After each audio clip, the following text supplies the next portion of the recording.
They already tried this past Friday, even though like I muted everything. I'm like, hey, I'm back. It's like, we heard you pissed. And I'm like, wow, that's weird because I was muted. It's like, I hope it was cool. But anyway.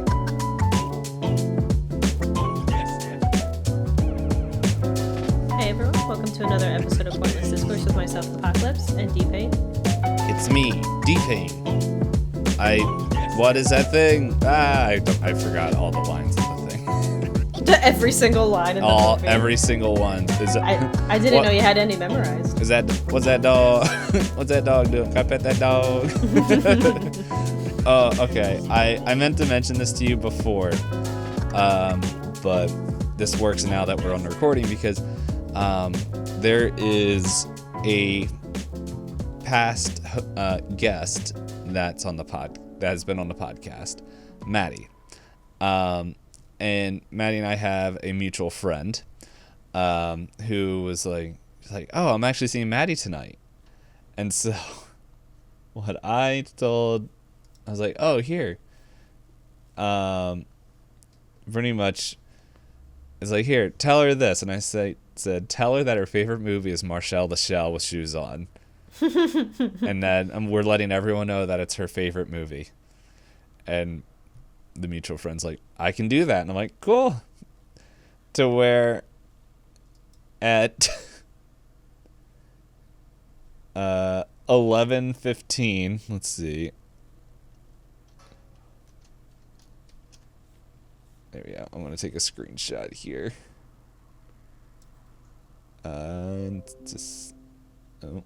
Send it to you. Of her reaction.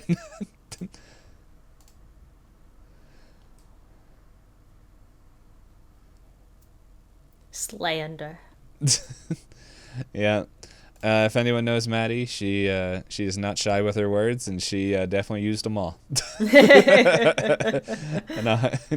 to where I'm about to like go to bed, and I just like sending silly memes. I'm just like, of the Minions. What?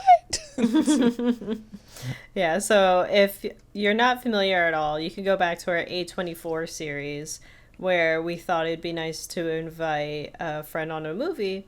And they said that this is a movie that their sister had been forcing him to watch, and they refused to watch it, and that they disliked the entire thing because apparently they had a personal vendetta, to which we ruined the no-watch streak for them. She could have said no. She could have said no. She could have asked for a different movie. Yeah, that we would have been okay with that. But it's funnier this way. Yeah. We need more spite watches rather than like that'll be next year. I'm sure we can find. Maybe we should add a spite watch to the wheel. Yeah, because it's like there's a bunch of movies that are out there that it's like for how we do our everything here. It's like we would probably end up doing spite watches later, while in the moment we're just like, oh, well, I wouldn't have watched that. Yeah, I mean, like, I have a few things that I would consider, like, so for anyone that's confused at me saying, like, add it to the wheel, we are approaching the end of 2025, and our plan for the podcast for 2026 is we have a wheel of prompts, and we'll each go watch a movie based on that prompt. So if you have any ideas that you think would be fun for us to watch, do leave it in like comments, reviews, or however you can write something to us in whatever form you're watching or listening this on. Should we give them a random one again? Well, I was going to say a spite watch could be one. And when I say spite watch, like I have never fully watched Avatar, the James Cameron one. And I started to watch it while I think I had just gone to Animal Kingdom and ridden the ride. And I went, this is all fancy and all, but I've never seen the movie. And the people I was with was like, you have to watch the movie. It's a good movie. And I sat and watched like 10 minutes of it. And I said, why are you making me watch glorified Pocahontas? They're like, you don't understand the movie. It's a good movie. I was like, oh. But I recently watched someone doing a YouTube video. And James Cameron says they were inspired by the other version of Dune, not the newest editions of Dune, but the one that has the guy from Twin Peaks? Twin the Peaks. David Lynch version? Yeah. And they were like, I like that version of Dune, so I'm going to make Avatar. And they showed the parallels between, like, Dune and the I can Avatar. see it, yeah. And they're like, strange guy falls in love with the natives, like, looking to take a resource from a planet that's not his, right? Like, the whole thing. And I was like, oh, I guess it is just Dune, which, again, is another movie where I have to, and, like, another plot line where I sit and think, is this a white savior story? Which is like... So I've never fully watched James Cameron's Avatar. I don't remember if I've ever finished a Lord of the Rings movie. I've only watched 1.5 Star Wars movies. Like, there's a lot of things that are really popular and people are like, no, everybody loves these movies. And I go, and that's why I'm not gonna watch. But actual wheel prompts that we have, like you said, we have best-selling movie from the year we were born, a movie that makes you sad.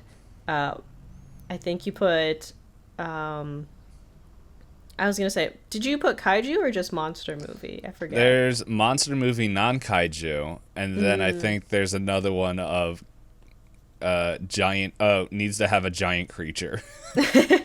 So yeah, so the prompts can range from anything. So if and they might change. They could very well change. So if you guys have ideas, we'll maybe consider add them to the wheel. It is always fun to get new suggestions. We have how many prompts? 26 that each of us have submitted for a total of 52 for the year. So lots of movies to watch. Yeah. However, this is our last week with John Carpenter. It's been a fun month. Yeah. It's a very interesting change from last month. It's been, I feel like the past 2 months. Yeah, like maybe just last month. Like I think in hindsight, I enjoyed my time with Lynch, but at the same time, it was rough doing. I think that it was really hard to finish it out on a really long movie too. Yeah. Where we were both kind of like, we understood what to expect from a Lynch movie, and the fact that it was 3 hours long, we were like, how much more of himself can he put into this movie? More. It never ends. Yeah. But hey, this week we had a John Carpenter film without a 5-minute wrestling scene. Yeah.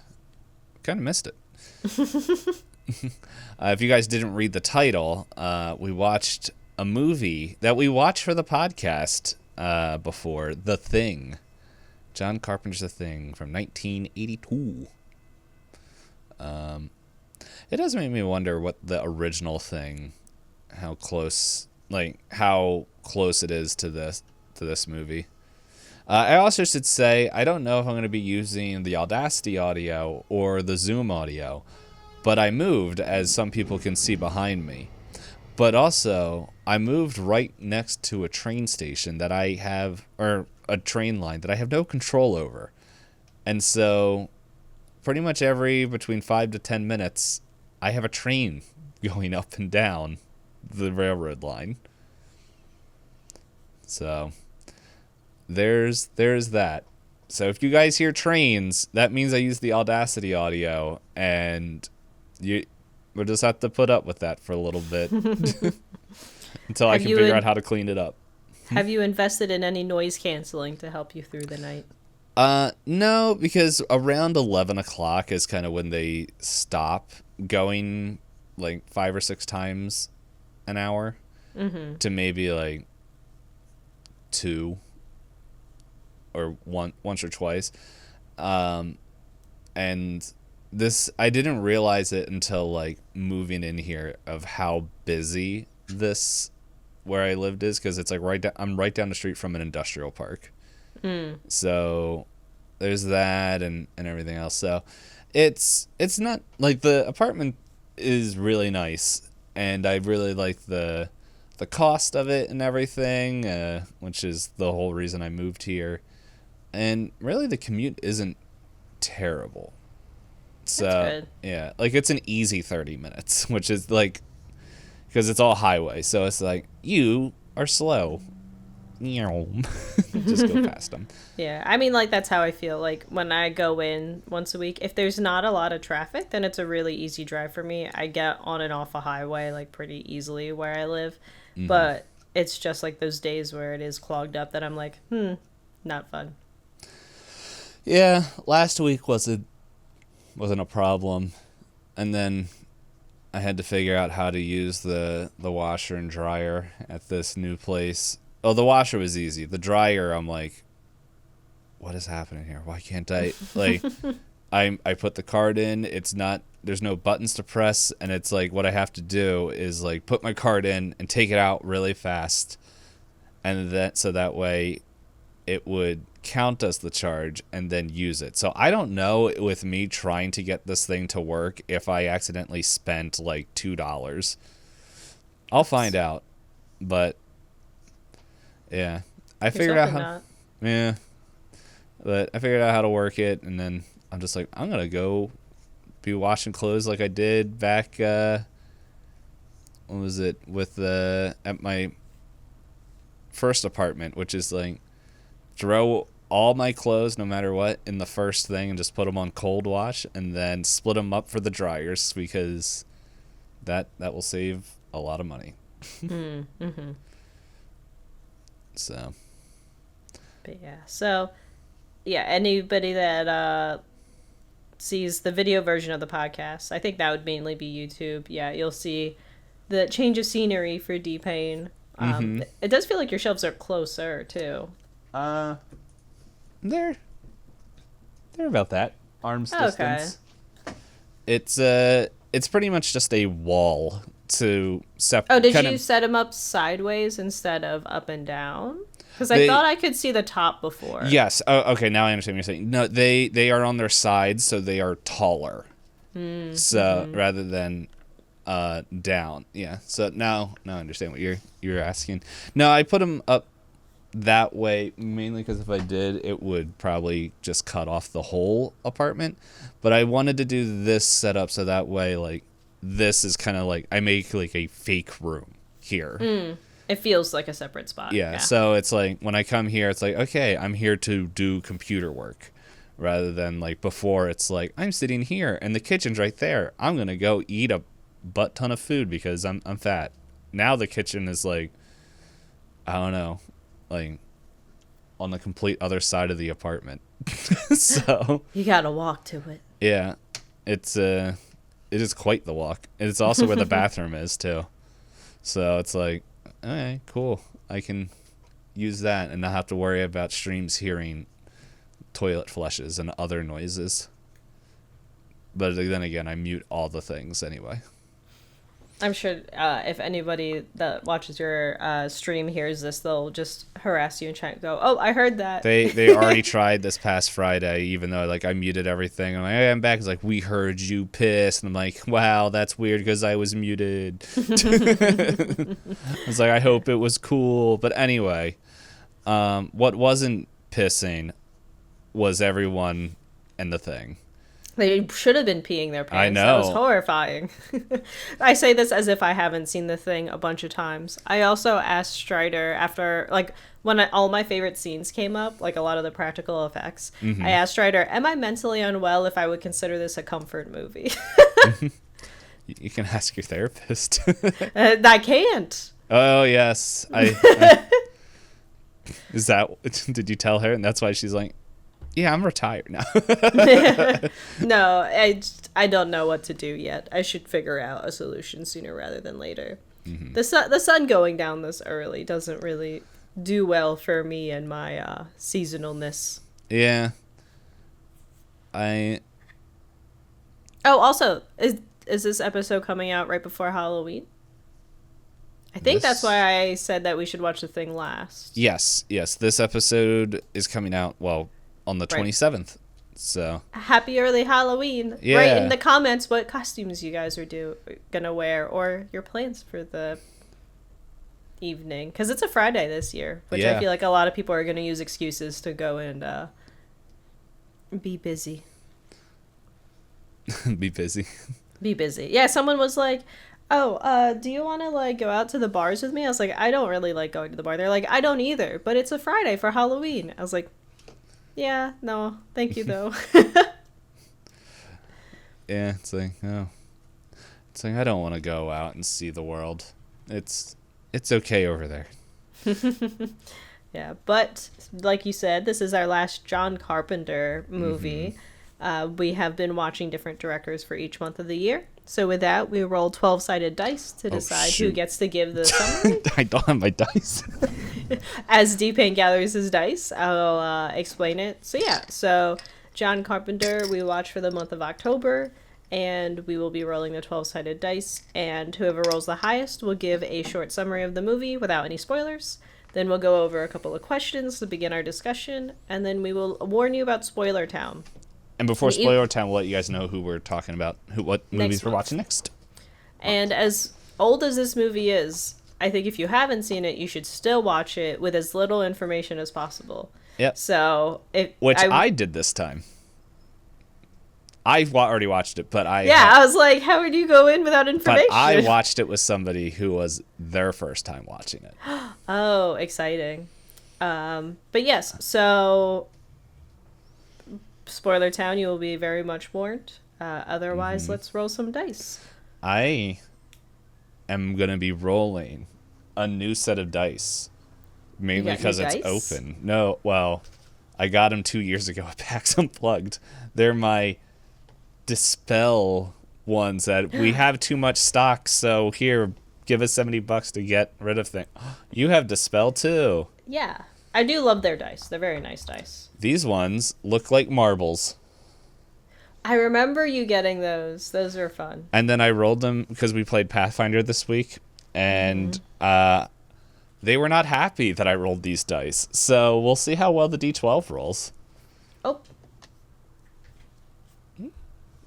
Did you roll a 12? Maybe the opposite. Oh. Well, I rolled a 7.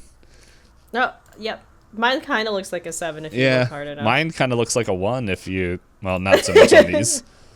So, all right. So feel free to give us our short summary of the thing. I think you've got this. We've seen this a few times now. Yes. All right. So... A group of are they? Yeah, I guess they're researchers in the Antarctic. Oh yeah, it says right there. A researcher in the Antarctic find a puppy. Puppy might have. They didn't really find puppy. Puppy found them. Gave was like, hey, let me hang out, and then Puppy was like, I'm not Puppy, I'm much worse. And then they play Among Us. No, it's pretty much the puppy comes in, and then they find out that shenanigans were happening down at the other research with the sweet Norwegian group. I like how you were about to say it, and that's the whole butt of the joke. Yeah, I was like, because I remember what they said. I'm like, wait, that's not it. A Norwegian group, and then over time, they find out that some of them are infected with some alien creature, and they are trying to find out who is who. I do like how I said going in with as little information as possible is good for this movie, and you gave them the information. Oh, well. They're going to get the information anyway. But yeah. Then... With that summary, are you ready for some questions? Yep, I was like, what is that? Yes. I'm ready for it? questions. It was my brother. Oh. All right. So if this was the only movie you watched by John Carpenter, would you watch the rest of his... Yes. Survey says yes. Yes. I do have a toss-up sometimes. Whenever I rewatch Alien and I rewatch The Thing, I can't decide which one's my favorite horror movie. I still think I pick Alien. Same here. But The Thing just has... I think John Carpenter has a really great way when it comes to horror, like between Halloween and this, where the characters say just enough stuff. Mm-hmm. And they're all believable in the scenario. Like, if I were in this scenario and they're you had the main character telling me like the only solution, I'd be like, you know what? Yeah. What else do we have? We have nothing left. I just got to go along with it. And same thing with Halloween, where you have the main character. She's like, you know what? He's really creepy, but we're gonna deal with this any way possible. Where's my knitting needles? And you're like, yeah, that's the best you could probably do. And it's safe to assume that you could like relax based on what you did in the movie. Yeah.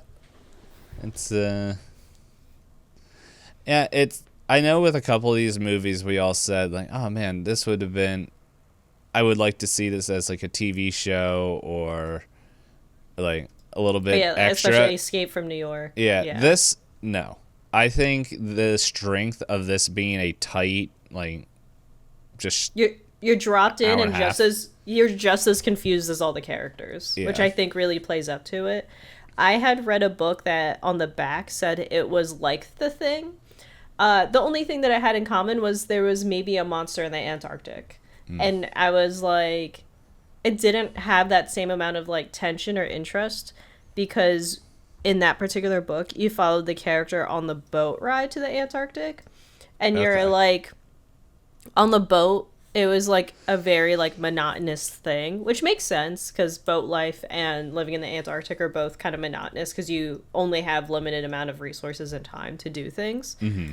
But in that book, I felt like they spent so much time on the boat that by the time they got to the Antarctic, I was like, and it's disappointing because like The Thing proves that this is a really good setting for horror. Yeah. Because it's isolating, it's creepy. You have storms, you have bad weather, you have bad communication. It's like a perfect combination where all the bad things could happen. So, yeah. Yeah, I would say that if you want a book, it's not really The Thing vibes, but if you want like an Arctic horror book, check out The Terror. As a car goes by. Vroom. Yeah, so The Terror is kind of it's a group of sailors trying to do the Northwest Passage, and their boat gets stuck in the middle of like the like, northern reaches of Canada, where it's like all ice and stuff, and so they're stuck up there, and it's like there's something else up there that is hunting them. It's one of the books I've read early on. There's some points that I'm like, don't know how I feel about that, but as a whole, I think it's a very well done book. Okay. Yeah, I think I do recall there being like I don't know if the series is still up on Hulu, but yeah. I do remember watching. I don't remember if I finished it. I don't know why I'm so bad at finishing shows. It's okay. I'm the same way. I'll finish season 1, and it's rare that I will I'll even start season 2. Yeah, that's fair. So, anyway, as you said, the audience says, yes, watch this movie. How much did you root for the characters? Or who did you root for? Because rewatching it this many times, it's one of those for me that I was like, oh, that's right, I hate that guy. I think... Sorry, this is like the first time I'm reading Kurt Russell's character name out, because I think they just call him Mac, and then I'm just like the whole time. They say McReady a lot. They do? I don't know. Yeah. I guess I just wasn't paying attention, but just seeing as RJ, and well, yeah, because then you're saying McReady, but I'm like, the way it's spelled out on Wikipedia is like Mac Ready. Yeah, it's on the back of his coat at least. Yeah. But no, I like Kurt Russell's character. I think the two that they want you to do, Kurt Russell and Keith David. There we go. Mm-hmm. Childs and McReady. I like them. I like their push and pull. Two big egos, but in different ways. Variations. Yeah, I also really like the cook on his roller skates. I think he's a very fun character. He doesn't get a lot of airtime, but I think he just does just him rolling in and going, whose long johns are these? So yeah. Yeah, it's just like, oh, okay. Yeah, it's just like, come on, and then he's out. and then he comes back. And yeah. So, but yeah, no, those two, I was like, yes, let's see what's happening. I also like Fuchs, the guy with the glasses. That's like the youngest one with glasses, I guess, because the doctors also have glasses in this. Or Blair has glasses, but the one that's like trying to read through the notebooks and trying to figure out what's going on. Yeah. I think he's also a pretty neat character. I Googled searched him. Yeah. Like that's the thing. I think all the characters in here, like they kind of like how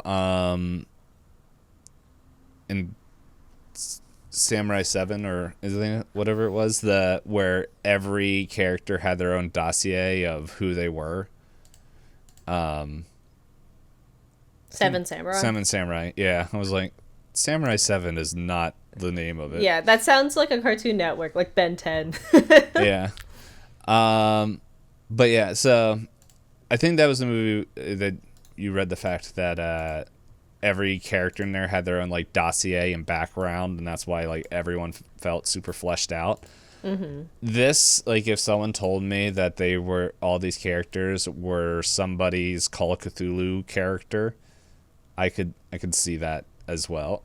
Secret background that they don't share. Yeah. Yeah, and so it's so I just think that all the characters, the way they work out, the Clark, he I didn't really root for him, but I kind of forgot just how what happens to him and how fast it happens. I'm just like, oh. Clark, I feel bad for, the guy that handles the dogs, because he's like, he has one job and everyone's like, oh, well, turns out everything's bad. He's like, wait, no, we don't know. We don't know. I realized, out of the characters I don't like, and I don't think I ever liked Palmer. I don't think you're supposed to. The guy with the jacket who smokes weed and just complains the whole time. I have to. I recognize the name and everything, but I'm like, all right, hold up. Let me look at a picture again. Let me picture of the. Oh yeah, that guy. Oh yeah. Because anytime someone says something, he goes, "Eh." I'm like, all right, dude. You guys are trying to survive together, but whatever. Yeah. And it's like, okay, dokes, and he's. So yeah. It's I guess in summary, the characters, even though you don't have a lot of character development directly, like you don't see the whole like story leading up to them, they're very easy to root for.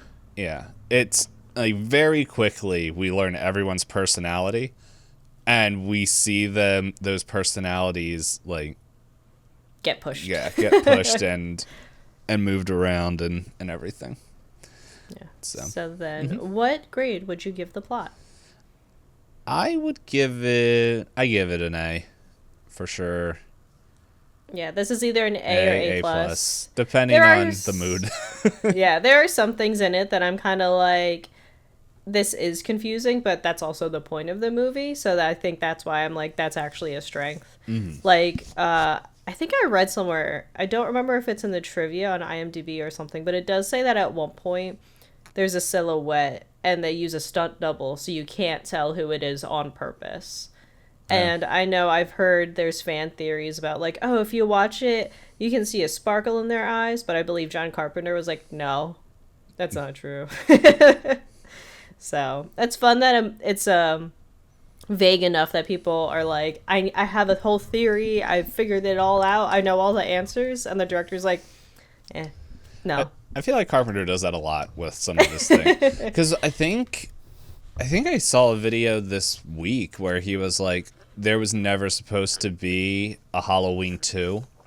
And he's like, I only came in to do Halloween 2 so that way they didn't completely ruin it, but it was supposed to just be a one-off. And then it makes more sense because he is just, it's in the small town as the character, Yeah, and then he was like, I don't like the fact, I don't like what they did with all this stuff. And then he's like, and then I watched The one where it was like cameras all inside the house, and it's like, this is the worst thing I've ever seen in my life.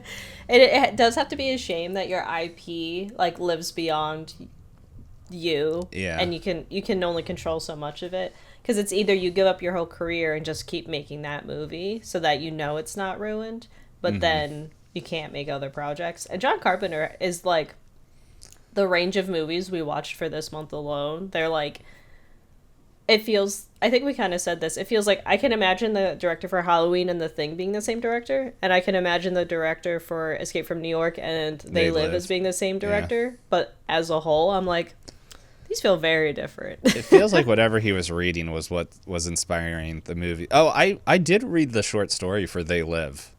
Oh, you did finish it. Okay. Yeah. That was, it was good. Like, I can see definitely where they pulled it out. It's pretty much like the story is like I'm blanking on, because it's not sunglasses, but it's like pretty much I'm trying, because I read it and then I moved. So So your brain was like, Yeah. neat, and then you had other things you had to do. yeah, but it was like there was pretty much they predicted when the main character was going to die, and he's like, okay, cool, and he pretty much does like that second, like a little bit of the first part of the movie, where he first gets the sunglasses, like, holy fart crackers, and then like the second half of blowing everything up, and all that, like it's like but it's very quick and stuff. So it was fun, but it's only like 6 pages. So There's a lot to fill in between. yeah. But it's all like within 24 hours of like, Which I feel like the They Live movie, I think, is it's like 48 or 48. 72. Or, yeah, it is a very concise. As soon as he, as well. as soon as he goes into the church. But anyway, we're not talking about that. Yeah. Then final question for you: how likely would you recommend this movie to others? I would. I do. I did. I think I actively do. Yeah. Yeah. Again, like, when people ask me a movie to recommend, I think it depends which ones I've rewatched more recently, if I recommend Alien or The Thing, because I think both of them, I think they just do the isolation movie really well. Because Alien, you're stuck in space on a ship with a creature, and then here in The Thing, you're stuck in a very limited space, again with a creature. And I remembered something I wanted to mention. Oh. If you've watched this movie and you like tension and you like board games, I do think The Thing board game makes for a pretty interesting time. The only downside is I think it plays best with like 6+ people. I forget what the max number is, but having at least 6 does give you the same feeling as the movie, because the setup for The Thing board game is you're trying to, they changed the objective just a little bit to make it like winnable, like there's an achievable ending where you're trying to all get on the helicopter, but if any of the infected people make it on the helicopter, then they win and you lose as humans. Okay. And then as you're trying to gain supplies to fix the helicopter, they can ruin it, and then everyone that is human can use like things that are in the movie, like the rope to confine them, or use dynamite to blow them up, or use the flamethrower. But if you kill a human, then everybody gets stressed out, more anxious, and it makes everything else harder. So it's pretty fun in that way. But yeah, I think it just takes a larger group because, more anxiety. It makes it feel more like the movie. And it's that whole like bluffing and sabotaging kind of game.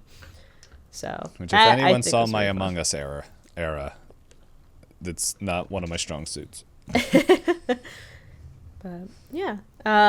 Then before you start the timer for Spoiler Town, do you have anything else you want to add? Who we're watching next week? Oh, yes. We are starting a new director next episode to take us through the month of November, and it is the South Korean director Bong Joon-ho. most famously won the award for his movie Parasite. And we're going through some of his much older catalog. So next week we'll be starting with The Host. Mm-hmm. Yeah. Which I watched today. And yeah, it was fun watching that and then getting the alert, hey, we're recording The Host today. I'm like, we are? Silly calendar me when I was feeling more up to activities. But it's all good. We're still doing the recordings. But yeah. Yeah, with that, it's off to Spoiler Town. And I have the timer set up, so in 3, 2, 1, doot doot. Where to start? So this was the first time I think I personally have ever watched one of the movies that we were watching for the podcast with somebody else. Did you like the experience better? No, not joking. No. Hello, frequent listener. She told me she doesn't listen as much. I'm like, I know. I see the. We analytics. got the numbers. But she's like, I hear you talk enough. No. But no, it was fun because like at first I didn't know if she would watch it because she doesn't like the visual effects for a lot of the older movies. So I wasn't sure if she was going to watch it, and I think she watched the trailer or something like that and was just like, the graphics don't look too bad. And in my brain I'm like, because they're not graphics, they're practical effects. This is not a starting Pan's Labyrinth going, oh, there's really good practical effects in Pan's Labyrinth, and we go, oh, that's a bug that's clearly like Yeah. But I was just like it was, I think I even said, it was like, when I told her afterwards, like, yeah, when you said there was really good graphic, or no, I think when she's like, I'm like, but they're not graphics, they're like, they're actual things that they're reacting to. Yeah, they're actual puppets that have been filled with all kinds of goop. Yes. And so, but no, it was good, like, of just, she was asking, like, questions as we were watching, and I'm like, no, just watch. It will answer, or it won't. And then, yeah, when we got to the end, she was like, wait, that's how it ends? And I'm like, yeah. And she's like, no. You know what? I liked that ending. And so, but no, it was fun. I think it made, but it was also like the day after the move that we were watching it. And so which reminded me of when I watched it the first time. I don't remember what was happening, but I was extremely tired and I slept through like the first kind of chunk. The opening scenes. Yeah. And then I felt myself drifting. And so it was just like, let's pause the movie and take a nap. I'm like, I don't want to. Just passed out. And then it was like, we woke up and then it was just like, let's put it back on. And then I was like, oh, okay. Yeah, because I remember the first time, like, I totally missed them going to the Norwegian base. And, like, I saw them go, but I never saw them come back. So, oh, you blinked and then. Yeah. So that was neat, like, getting that context. But it was still, like, every time the thing did its thingness, she was just like, that's gross. And I'm like, yeah. It's kind of the point. And then she was like, that one dog's smart. It's trying to bite the fence and jump out. I'm like, yeah, I don't know how it's going to work for it. And then instantly it gets eaten. I know. I felt bad for the acting dog that they like were squirting weird liquid at him and he's clearly scared. I'm like, I hope these dogs got a lot of treats. Yeah. But no, it was a good watch. And so yeah, we definitely enjoyed it this time. I'm trying to remember if there was anything. What? Okay. So like I said, even though I was rewatching it by myself, like Strider was like hanging out with friends, and his PC is kind of close to where I'll watch things on our TV. So I think occasionally he could hear me go, "Yeah, my favorite part," at multiple points of the movie. He's like, oh goodness. I did go like, the ending's coming up. He's like, "Ah, yes," because he really likes the final creature. Like he likes that whole like setup. My personal favorite is the stomach. What is your favorite? The stomach is iconic. Yeah. I go back and forth. Do I like the stomach better or do I like the spider head better? Because the shot with a spider head where everyone's looking like here and you have like the awkward open space behind all of them as they're trying to figure out what happened, and they all turn around and go, what the hell is that? And then he just goes, just sets it on fire. Yeah. Well, that whole scene with the spider head crawling away, the frequent listener was just like, really? It's going to get away? Like, for real? It's like, it's making so much noise, and I'm just like, I'm just going to wait. And then it's just like, they all turn around and just set it on fire. And she's like, oh, that's good. And I feel like the stomach scene gives me the same vibes as the surgery chestburster scene in Alien. I can see that. It also makes me think a lot of, I don't know if you read this or watched this, Parasite, the manga or anime. Yes. Yeah. I read the manga before, like, way before it was... I didn't realize it... That's what I thought the director for next month. I was like, oh, that's what that is? And then, like, I saw a commercial, and I'm like, there's no weird, stretchy alien things. But yeah, I get that feeling a lot when I watch the thing, and I also really like that. I think I remember first reading parts of Parasite in like a magazine. I don't remember what magazine it was, but yeah, like anytime their heads split open and go like to chomp on things, it gives me the same vibe as that stomach. But there's something so like, it shouldn't be funny to me, but it's so funny to me when the doctor goes, defib. What? Yep. And his hands just fall through, and he just eats his arms, and he's just sitting there freaking out. I would too. Yeah, like, I think that's the other thing that sells the movie very well, is all the actors are just like, have that moment of, what? Like, when they run into Bennings outside as he's like stumbling around and he's not finished transforming into a person, he's just standing there with the claw hands, and he's just like, you caught me red-handed. Like, and they're just like, and they're just like, well, I gotta kill him. It's like, do you have to? Or just, yeah, because you have the captain. And I think the other thing is, like, the actors do such a good job of selling the paranoia of it all, too. Because you do get to the point where you're like, if it can perfectly imitate each one of us, they start doing the, like, well, why is the blood contaminated? Who got to it? Why is the lock still on? And everybody, and then I don't know, but the scene with the couch is also really good when they're like, wait, Palmer, your blood's acting weird. We didn't think it was Palmer. And then everyone on the couch is like, get me off the couch. Yes. Get me off the couch. The blood scene is my favorite scene, personally. Is it the moment when it reacts, or is it the moment when he transforms? It's the whole thing. Like, the tension. The tension.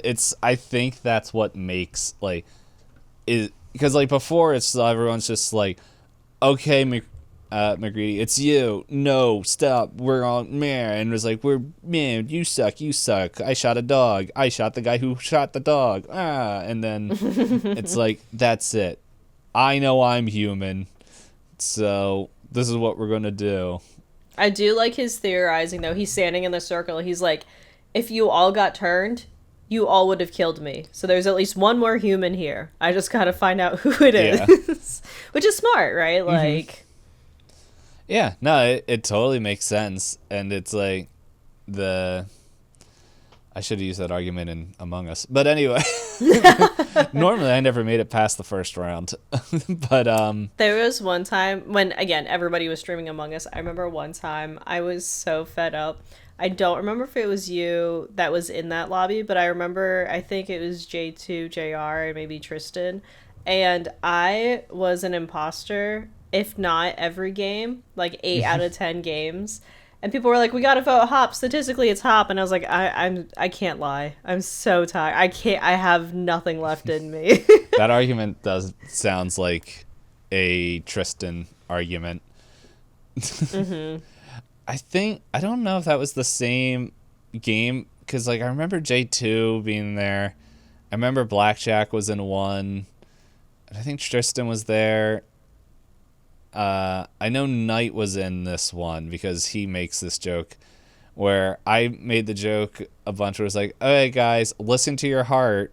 And for the course of 3 hours, I was either killed first by the imposter or voted out. And I'm like, all right, I'm just going to play games on my phone.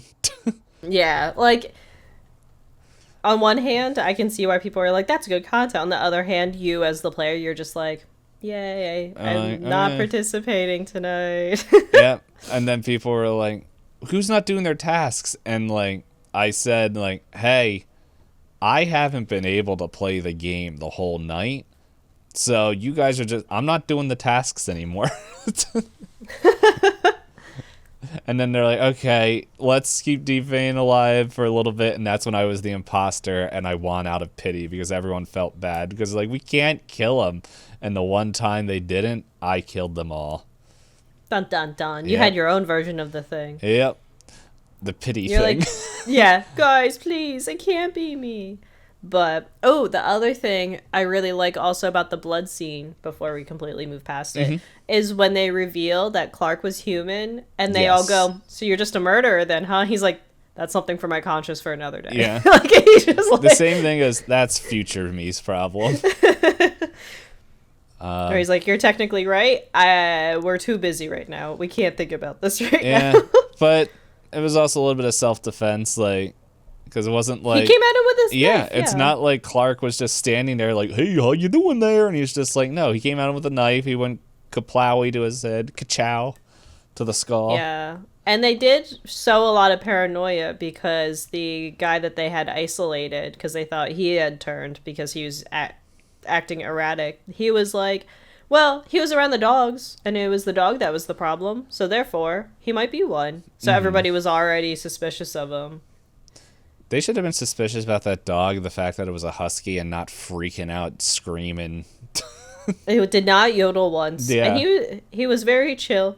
Also, the fact that he came up, like, licking someone's face when he did not know them at all. He was just like, "Please, save me." So, this time while watching it, besides not watching it alone, I was trying to figure out when infections possibly could have happened. I did look up what people suspect the timeline is. I have my own suspicions as well. Yeah. Well, so, okay, go ahead. I was going to say, who do you think was first?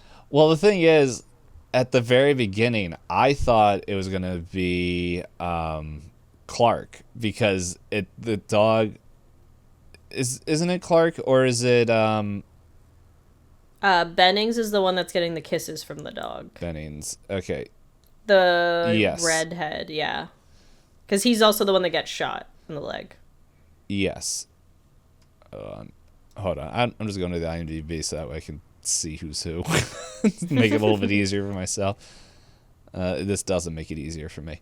Let's see. Zone's Benning.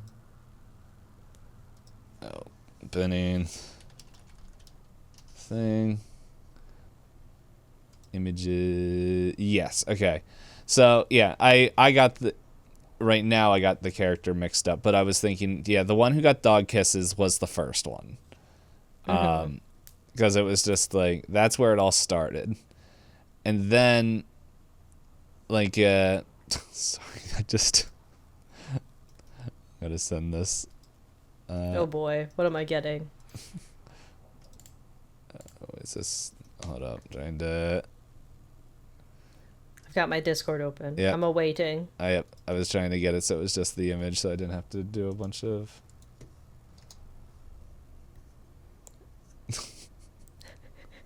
That is certainly an impression of him. He's got tree hands. He did in the movie. This is how I imagine they would write the prophecy if this was in Midsummer. Like, that's kind of the art style that I'm getting. Mm-hmm. Um, but yeah, after Bennings, yeah, I think because it was the doctor and McReady that went to The base. the base, Yes. and so I feel like at some point the doctor had to get. He would have to be. I feel like the next one, but he was aware of it. Like, and so they had to get rid of him, and then yeah, I'm trying to remember who the Long Johns were. But anyway, the other thing I was just sitting there because like McReady, like when they do the test, which is a question. Hold on, why don't you share the article you found, and then there's something that I was thinking of that like could be a fun little question if it's not in your article. Okay. I don't remember the name of the article. I don't know what to look up exactly, but I do remember the order that they surmised. Some of it I don't 100% agree with, but I personally thought Palmer was first because there's a scene. There's only one scene when the dog is alone with someone, and that's when someone's hanging out in one of their like rooms, and you only see their shadow of a silhouette, and there's the curly hair. The article I saw said that must be Norris, and the reason that must be Norris, even though it says in the article that they purposely use the stunt double so that you could easily confuse that for Windows, Palmer, or Norris, is because they point out that there's a scene shortly after that where Palmer is watching like a rerun of, I forget the game show, like Let's Make a Deal. Oh yeah. And Palmer himself says, I know how this episode ends, I'm going to turn it off. And if he was an imitation, then theoretically he wouldn't have remembered that. So that would make Norris first. And then there's a scene a little bit later while they're boarding up the rooms. And Norris says, hey, somebody come over here. And it seems like there's a short exchange where Palmer and Norris are alone together as they're investigating what's happening outside. Because that's when Nahles comes back in and says he cut the line for McReady. So there is that point of contact where they're by themselves. And we are confirmed that Palmer was, in fact, infected, right, with the couch scene. And then I don't know when Blair was, but I feel like Blair is towards the end because he is isolated. But the earlier scenes of him, he's trying to prevent everybody from escaping. So that makes him human, right? A parasite wouldn't want to sabotage the communications, wouldn't want to do the statistic probabilities. So I think he's towards the end. Oh, and then Bennings, of course, we see that happen on screen because of the whole, when Norris changes, it gets Bennings, and then Bennings is mid-exchange, and then they kill him. The number one thing I didn't agree with the article that I read is that they believe Childs was infected. And I don't know. I haven't decided for myself yet if Childs is infected, because there is a very awkward gap of time where Blair could have run into Childs before they go and do the whole basement explosion. Because Blair does kill the captain or the lead of the expedition using his face and dragging him around, which is, again, very comical, but it's not funny, but it is funny. And Child's excuse is he thought he saw Blair and wandered out into the snowstorm, but he shouldn't be able to survive the snowstorm because they're saying it's like -40 with winds and snow and dark. Yeah. So, shrug.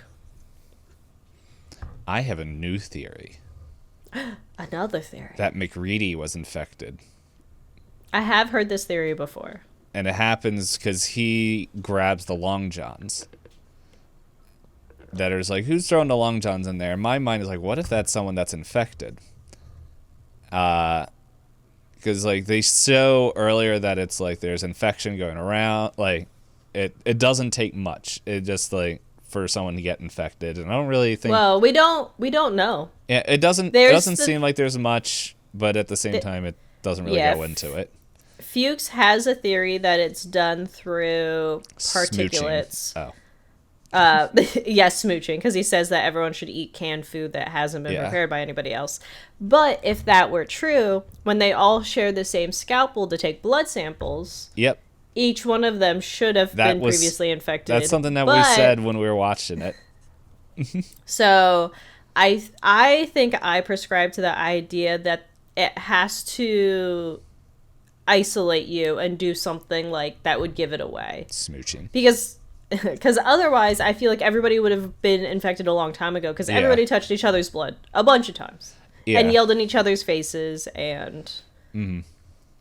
But that, again... But, yeah, it was just like, if McReady was, I'm like, it's how he, like, the whole argument of testing the blood. And he was the one that's like, we should do this. He's like, I saw this, like, how this is, I think it was after we had, like, Spiderhead and everything. After Norris, yeah.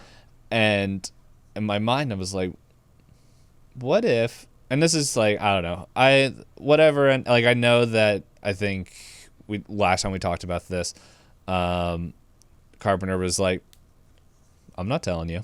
But because, like, people are like, well, McReady's blood didn't react, and it's like, well, what he knew, like, he was kind of like telling it's like, hey, don't, like, you're not in actual danger, or like before they did the blood sample. So it's like, would there be, that's one of the things, like, the fact that we don't know a lot of how transmission and how it actually works, like, and operates, is kind of where we can have these theories where it's just like, okay, when McReady put his blood in there and did the test, like, the fact that he's like, no, we know we're not in actual danger, so don't react, like, would that be, so that way he's like, no, see, I'm good to get the trust of everyone else, while the other separate entities that didn't know what was happening were going on. So, I don't know. It could be either or. I'm not really sold on it. It's just a fun... But I think that one's a bigger stretch from the information that's given. Yeah. For me, I think I have trouble believing it because... It's just for fun. Yeah, it is for funs. The only reason I struggle with it is because the way that they do talk about the entity is like... It's almost like it's several different things trying to live in you at the same time, right? Because as they cut people open, they can see evidence of, like, oh, this is the dog, this is another man, this is etc. etc. And, like, I don't know that willing your brain to be like, don't forget would convince the who knows how many other bodies in you to also not freak out. But no, it is a fun thing to think about.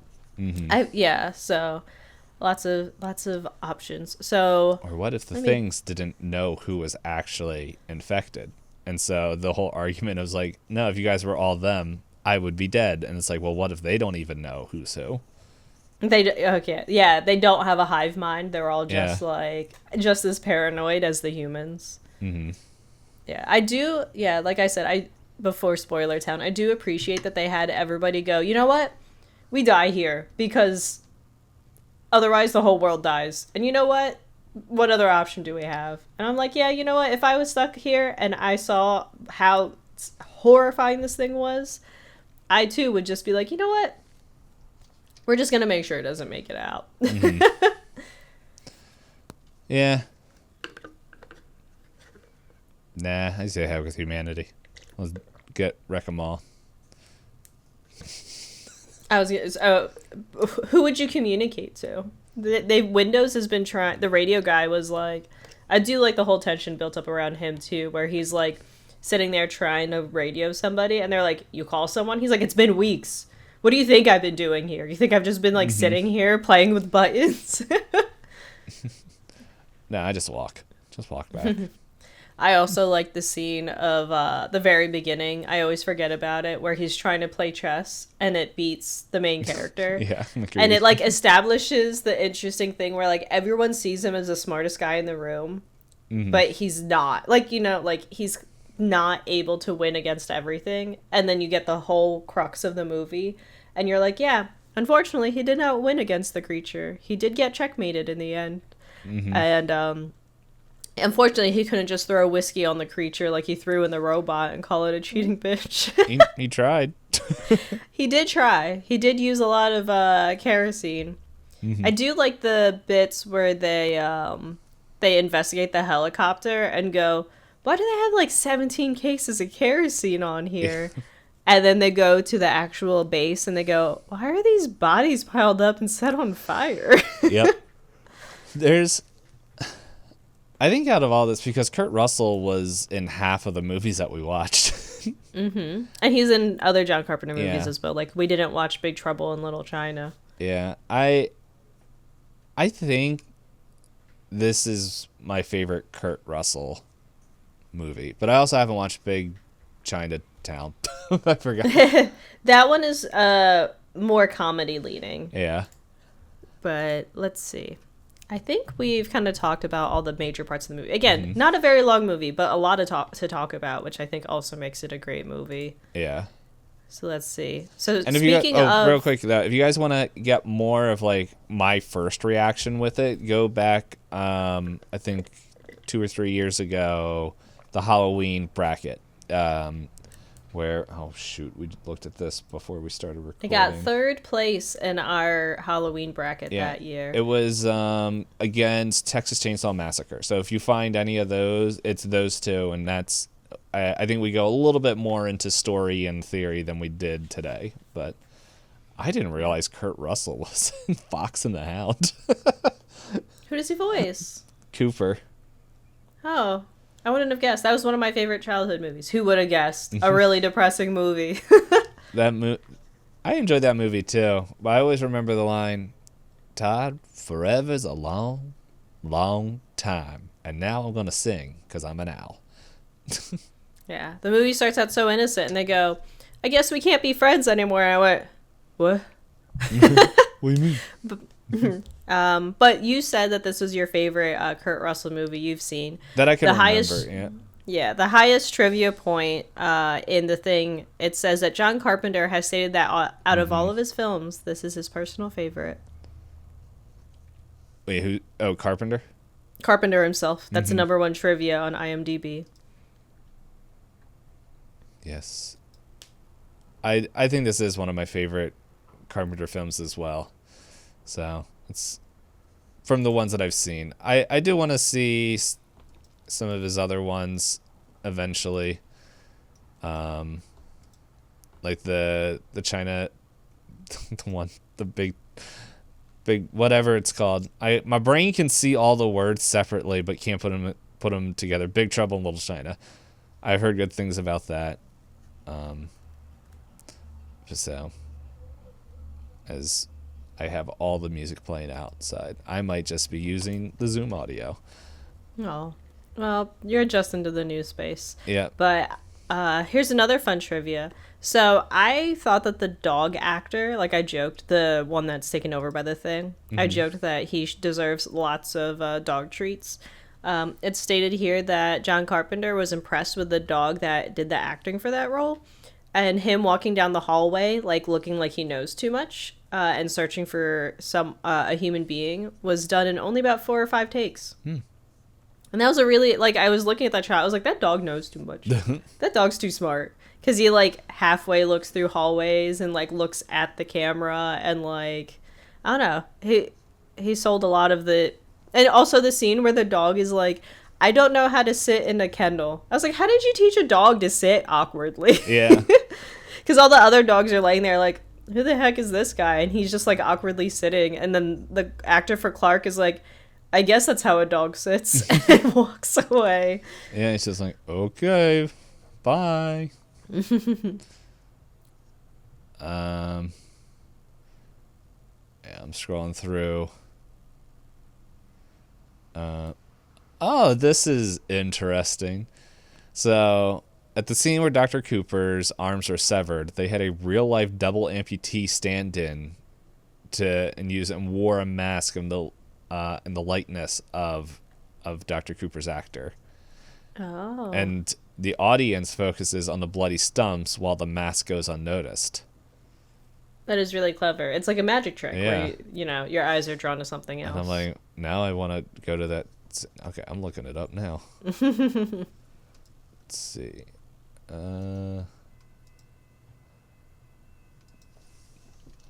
Dr.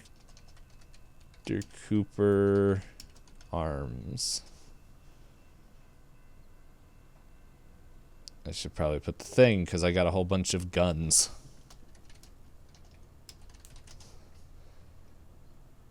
Okay. Let's mute that. Please mute because it's not going to the. When he was doing CPR, I was also like, man, he's jiggly. Let's see.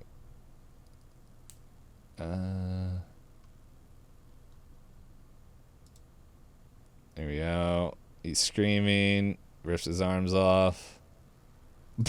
Oh, yeah. Hold up, I'll see if I can.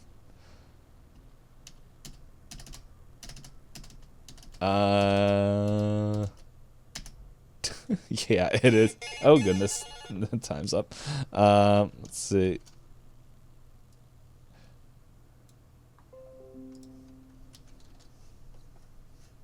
Sometimes when I send stuff to you, I'm like, I have to make sure I'm actually sending it to you.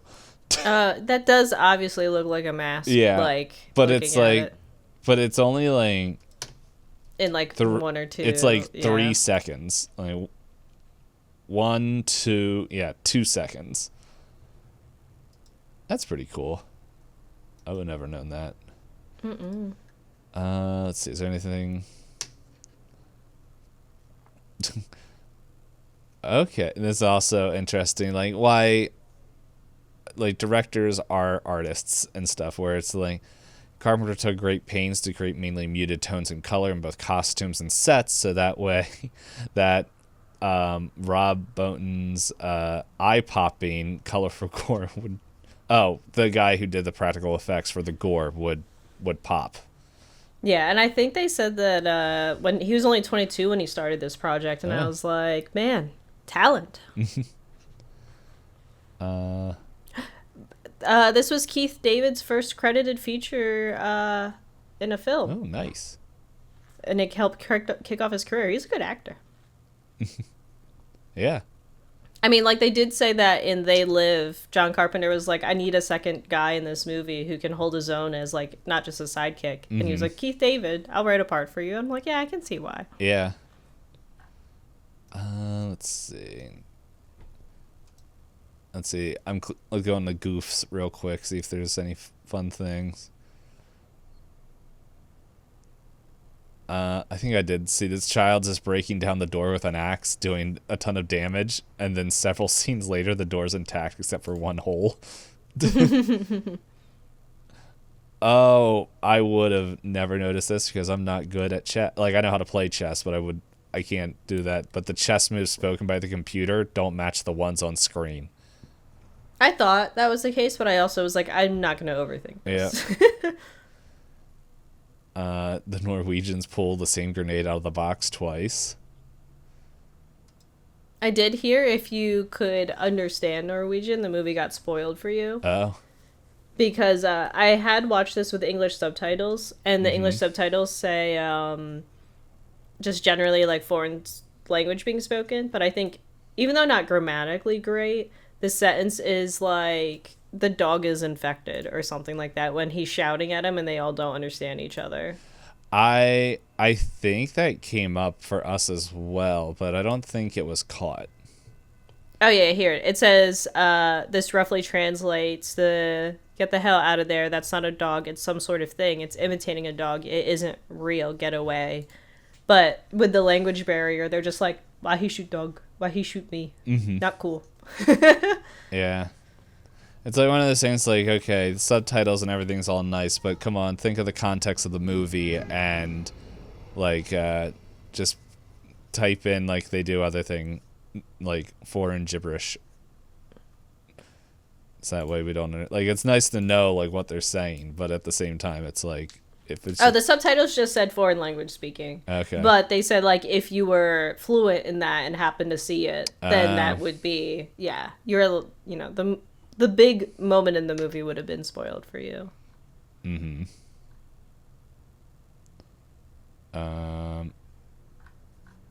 Let's see. I'm just like scrolling through the goofs to see.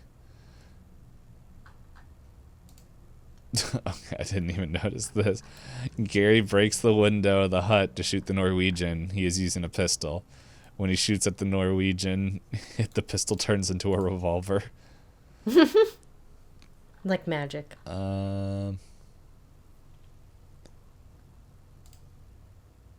Yeah. Oh, I did notice this one. So when the dog thing attacks the dogs, it squirts one of the dogs in the face with the slime, making the dog look away and take a step back. There's a cutaway of the dog thing, and then the same shot is repeated, but from a slightly different angle. Yeah.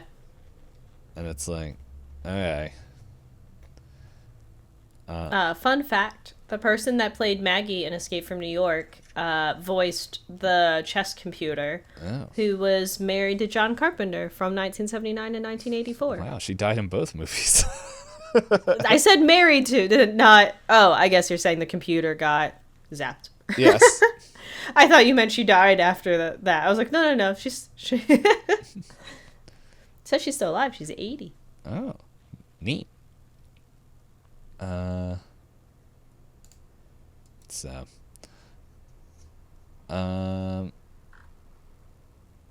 several outdoor scenes, various characters' breath are not seen, even though the Antarctic winter and the temperature is well below zero. I did see another thing that apparently Kurt Russell would like take a big drag on a cigarette before like they would start shooting scenes, so that way the smoke coming out would make it look like it was cold. Back when cigarettes are like, they're good for your health. Yeah, I did also see that they said that it was filmed in like LA, and they like put they refrigerated the area to be like 40 degrees for it to seem plenty cold. Yeah. Glad I wouldn't want to see that electric bill. I do think they said that the budget for this was a bigger budget. Yeah, it all went to the power. So.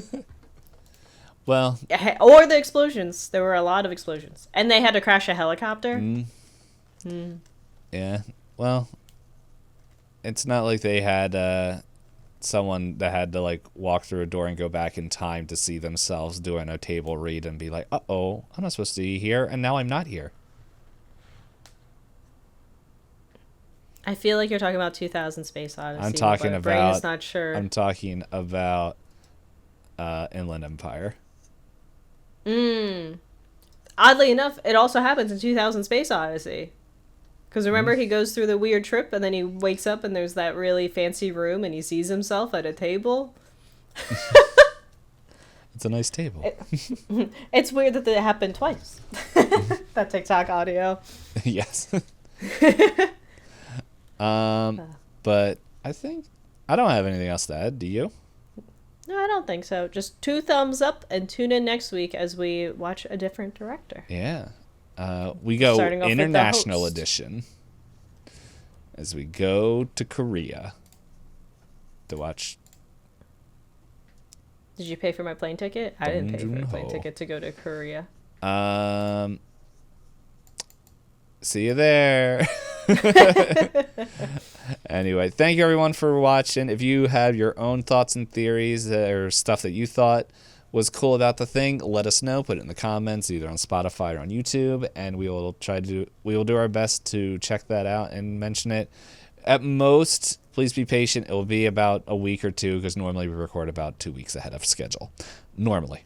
So, just a heads up for that. But thank you, everyone, and we will see you next week as we're in our penultimate month before November. Yeah, I think I used that word correctly. So, bye.